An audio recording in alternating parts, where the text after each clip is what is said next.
Golf Central on YouTube, brought to you by TaylorMade.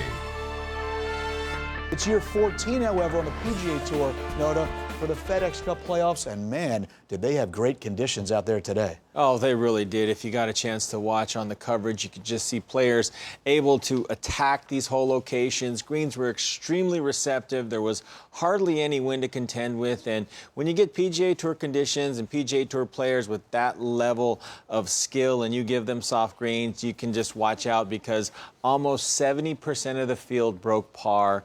And you can see just everybody jumbled up. And it's going to be a toss-up over the next couple of days trying to jockey for position to make that final push on Sunday. Let's get back out to TPC Boston.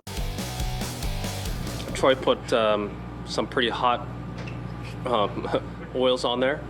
My lower back's used to it. It's accustomed to it, and we would do it all the time, just so I can get loose.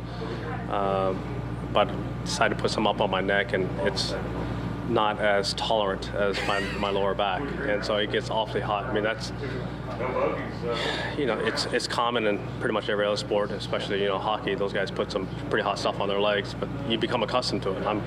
My lower back's pretty immune to it, but my neck's not. The whole idea is to keep my spine loose. You know, my spine is not what it used to be and never will be. Man, that had to be a very odd feeling for Tiger to have his neck burning hot like that. Yeah, I mean, some athletes use cream. A lot of players are now using essential oils just to create a little different sensation. Sometimes it has an anti-inflammatory impact that players feel is important for them to have when they're out there competing. And obviously working in a new area, you talked about low back, no problem, but in that neck, it got a little bit hot under the collar. Let's talk about that putter, bringing it back to life. How important is that part of the game to Tiger as he works his way through the issues with his health from the waist up? Well, if you just look at his recent statistical performances, even since the beginning of the year, the putter's been the thing that's hampered him. He had 4 3-putts at the Genesis Open earlier this year and a 4-putt.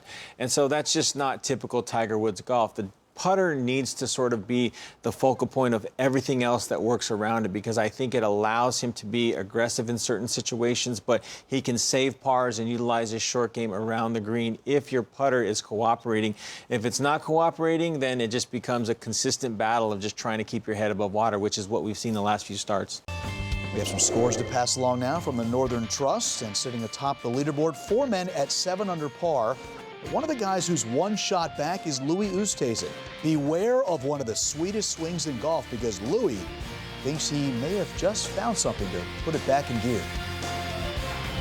It's come a while where I struggled with drivers, and that's normally the strength of my game, and couldn't find a driver that I was happy with, and went back to an old driver I had, I think 3-4 weeks ago, and started hitting the ball decent again. I'm hitting fairways and giving me more opportunities hitting greens, and you know, it rolled the ball nicely today. So everything was sort of just where it's supposed to be. Nothing spectacular, but everything was going fine or going right.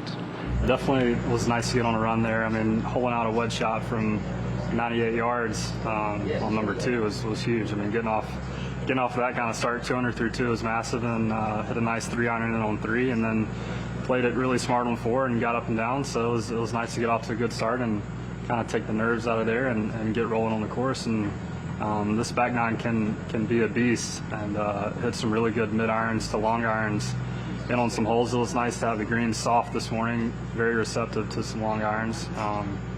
But nice to get on a run this back nine, and I'm very happy with where I'm standing. It was very nice, especially birdieing holes like 13 and 14. I mean, 14's a beast. To hold it on 15's, you know, unexpected. But I actually had a 30 feet for eagle on 18 even, and 3-putted that one, unfortunately. But got right back at it and birdied 1 and 2, and finished with a really nice birdie on 8. That was awesome to get. I was playing 225 and hit a great 5-iron in there to 8-9 feet and buried that one. So.